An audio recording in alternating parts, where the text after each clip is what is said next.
Testing, testing. All right, good evening. We are live. So tonight, what am I doing out here? It's the middle of the night. I'm tired. I don't know why I'm doing this to myself, but the reality is I wanted to do something special. I've been wanting to paint my shed, and I just didn't know what I wanted to do. But I finally decided, you know what? Let me switch things up a little bit. I'm going to do something I haven't done before, something more of a contemporary design. Now, why am I veering off from what I've done before? Because I've actually had these ideas in my mind for quite some time now. And I am just somebody who loves to challenge myself. So what better way of challenging myself than by creating some new, unique art on something that is totally unexpected, but will bring vibrancy and a hint of fun into my backspace area. This used to be my art studio. Now it's pretty much turned into just a regular storage shed.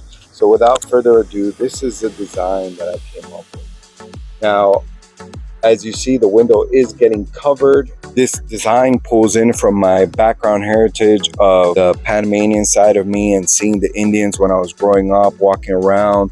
I mean, if you go to Panama, you still see them, and the designs that they have, they're everywhere. They're called molas. I think it's such a beautiful design, and there's so much that goes into the line work and thought form that in the end you just feel this energy from the design. And I also wanted to bring in an element of me and my love for plants. Now, I love plants, but this is going to be totally awesome, totally fun. I want to do it sort of realistic, and then with a style of my clouds in the background.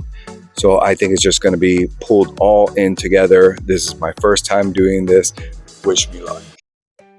Off camera, I prepped the shed by protecting the glass because I didn't want to get any paint on the actual glass itself. After that, I started by painting the clouds. Here was my chance to practice my line work and see how good I have gotten since the last time I spray painted, but I must say it wasn't as good as I thought I did. I did end up leaving the color of the shed itself as a line works for my stylized form of clouds.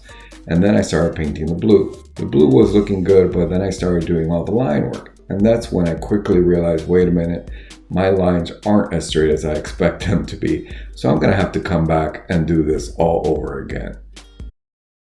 Okay, so today is day number 2, and I made a little boo-boo yesterday, as you know, which was the lines didn't come out quite straight. But, excuse the dogs in the background, I am fixing that now, and I'm going to show you how I'm doing it. To correct the brown lines, what I actually ended up doing was taping out the areas that I needed to be straight, because I realized that the leaves were going to take up so much space where it's actually part of the background. So me having these straight perfect diamonds wasn't going to be that visually impactful as much as the leaves in the plant, which I did want to give a whole lot of life and give this effect of realism to it.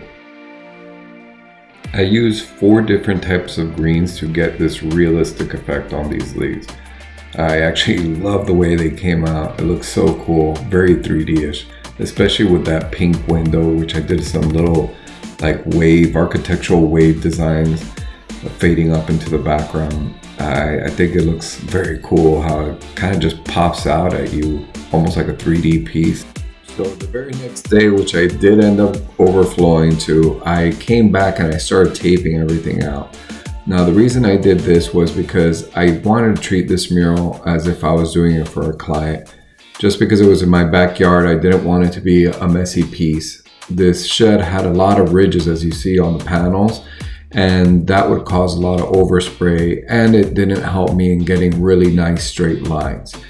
I had my wife actually help me and found a color very similar to the shed that was currently already there. I really liked working with this pewter color because it brought more of that contemporary vibe that I was looking at and served a perfect background to blend in all those blues and then have the terracotta pop out.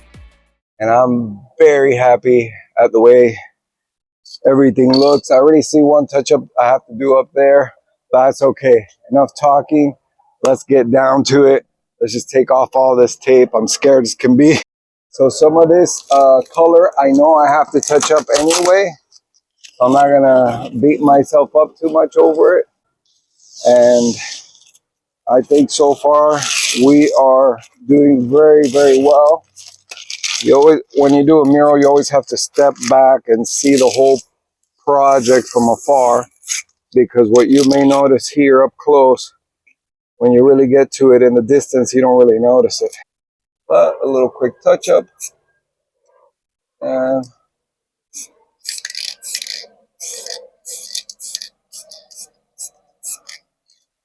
that's it.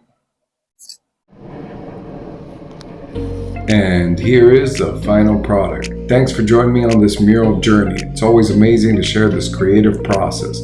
If you enjoyed watching this and want to see more of our art, life, and behind the scene moments, be sure to like and subscribe to this channel. We got so much in store for you, and you'll be the first to know when our merch drops. See you next time.